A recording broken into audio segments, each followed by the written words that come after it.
Welcome to the 102nd edition of Make Pro Wrestling Majestic again. I am Tiger Ray and still your Majestic Champion. And I am Peanut Gallery. And not the Majestic Champion. So we have a lot to talk about here. We have two big events, including our segments. So let's get into it. But first, Wrestling Dontaku. Hooray. Overall, it got a 2 thumbs up for me.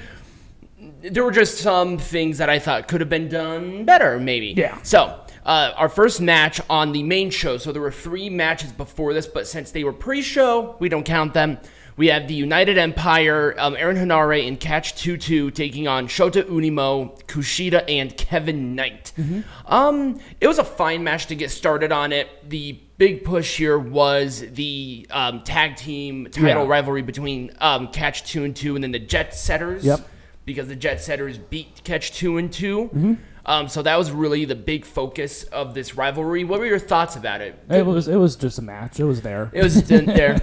It's kind of hard sort of picking at it based on like where it is, because how New Japan does it, a bunch of tag team matches and then the big matches. It was a roll-up for the win. I'll give it an Orange Cassidy thumbs up, being nice overall. LIJ's Bushi, Tetsuya Naito, and Shingo Takagi taking on Just Five Guys, Douki, Yoshinobu Kanemaru, and Taichi.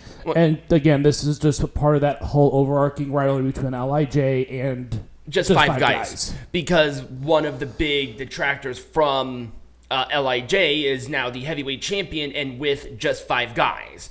So there was a big reason for that one. And I knew this was going to be a thing going into it, you know. And then, it's all about the rivalries. And Shingo has had his thing with Taichi in the past because Taichi is the King of Pro Wrestling champion. So there we had that. It's just kind of... A lot of dynamics working its way through this match, so it was constructed well. It was constructed well, but once again, it was just a 6-man tag on the show. It was a stretch plum for...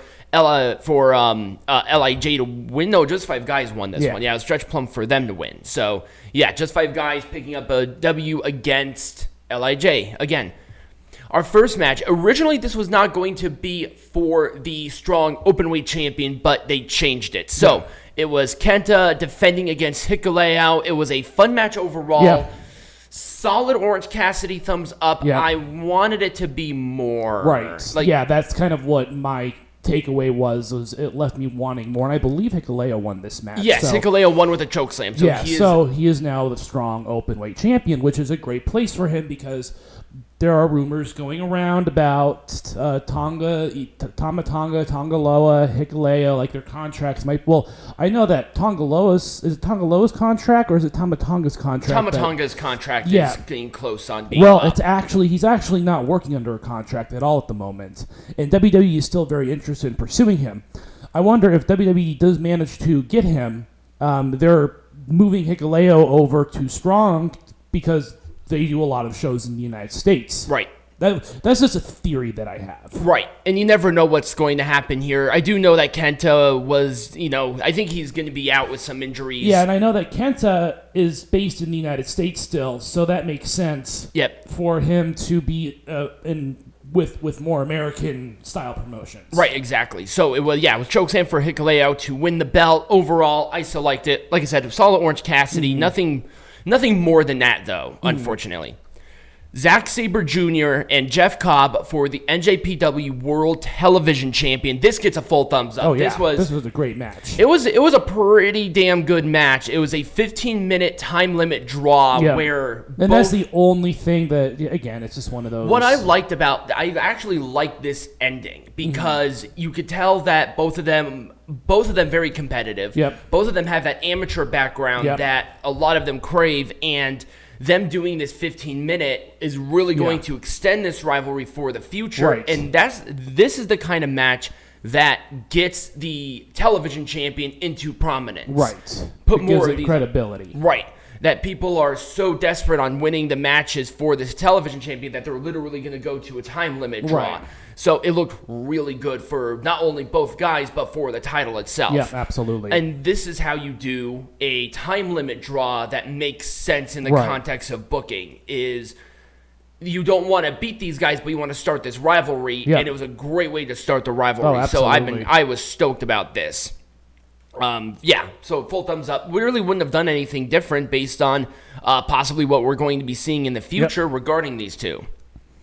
I loved this. I loved everything about this. This is kind of another decision that I thought was a little weird in having Kazuchika Okada and company win this match. Yes, so it was Strong Style taking on Tomohiro Ishii, Kazuchika Okada, and Hiroshi Tanahashi. Now, Hiroshi Tanahashi isn't even on Chaos. So he is not. So no. they're just teaming. He's just teaming up with Chaos because reasons. So exactly. Well, Kazuchika wanted all members of Chaos in this match, and I think Ishii was one who recruited Tanahashi into it. But this is Kazuchika Okada's first non-world champion title in New Japan.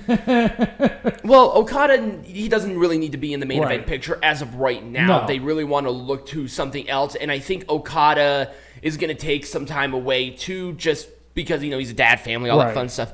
Also, I loved Okada being like, he kind of felt like a child. Right. Like a pissed off child for teaming with Hiroshi Tanahashi, and now he is 1/3 of a tag team champion with one of his biggest rivals in Hiroshi Tanahashi.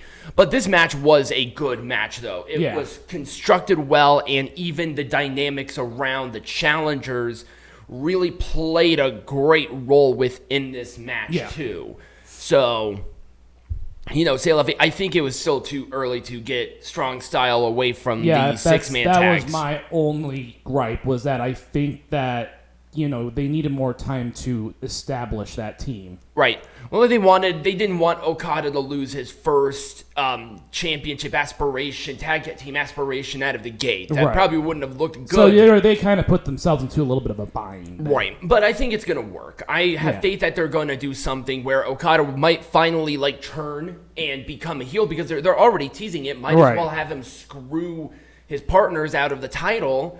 And there you go. Right. And I think that'd be a great way to get around to circumvent that. Yep. So it might be a short reign for Chaos and Tanahashi, but I think it will be an impactful one overall. Yep. It helps the tag belt, so who cares? Right. So, anyways. It was a Rainmaker for, obviously, Chaos and Tanahashi to win. It gets a full thumbs up. I'm excited to see what they do for the future. Tama Tonga defending the never openweight champion against David Finlay. And like I was alluding to earlier, I think that they gave Finlay the belt because I think Tama Tonga might be on his way out. We don't know the status of his contract. Right.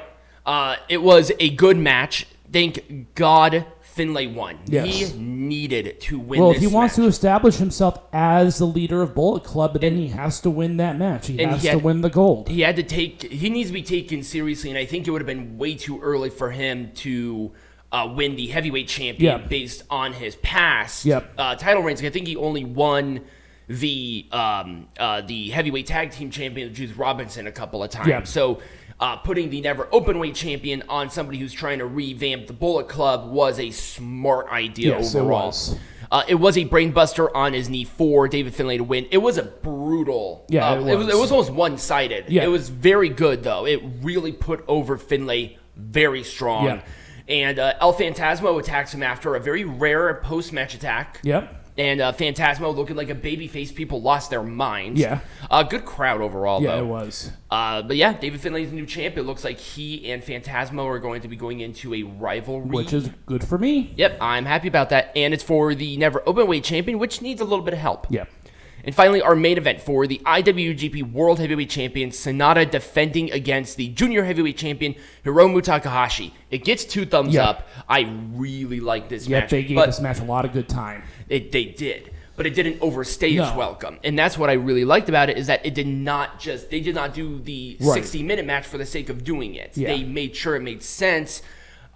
But between SANADA and Okada and SANADA and Hiromu, obviously Okada's was substantially better. Well, yeah. And despite this being a very good match, a great match, it just did not meet that expectation because SANADA just won the title last month. Yeah. You know? We're not gonna see all this, happen immediately. Right. But SANADA really picking this up with Deadfall, a great match, and then Yota Tatsuji, he is a member of the Young Lions, right? Yes, he was a young lion coming out looking like a badass, eliminating all members of just 5 guys and standing over with the belt. He is going for the belt at Dominion. Okay. I don't like it because unless they're putting this belt on him quick, you're putting us in a rock and a hard place here because Sanada's not quite done with his title reign. But you don't want literally this brand new guy going for the heavyweight champion and then maybe looking like a dork. He probably should have won a different belt. Well, let's see what happens. I think that Gato and Jado are doing okay with. I mean, again, we always say that they put themselves into a corner, but they've been put into a lot of corners in the past, so maybe they're just trying to capitalize on it. Right, and New Japan is just putting on great show after great show since crowds could cheer again, and then also the capturing of Stardom. Yeah. Having those two things collaborate because both of them shared an entranceway for both of their events. Yep. And it just really works. Yeah. I'm hoping to see more integration with them, but I think as of right now, because they're both very strong brands, they don't want to do too much of it. Yeah. And I get that. But... Sanada winning. We have a new challenger here. It looks like they are really packing the future with new stars. Yep. Because they already have, Tanahashi and Okada, and now they ain't going anywhere. But this is really a test on how these two do as a part of drawing power for Maine. Right. But Hiromu's got to lose the junior heavyweight belt before officially going up to the main. Right. Or officially the heavyweight division, which essentially is the main roster.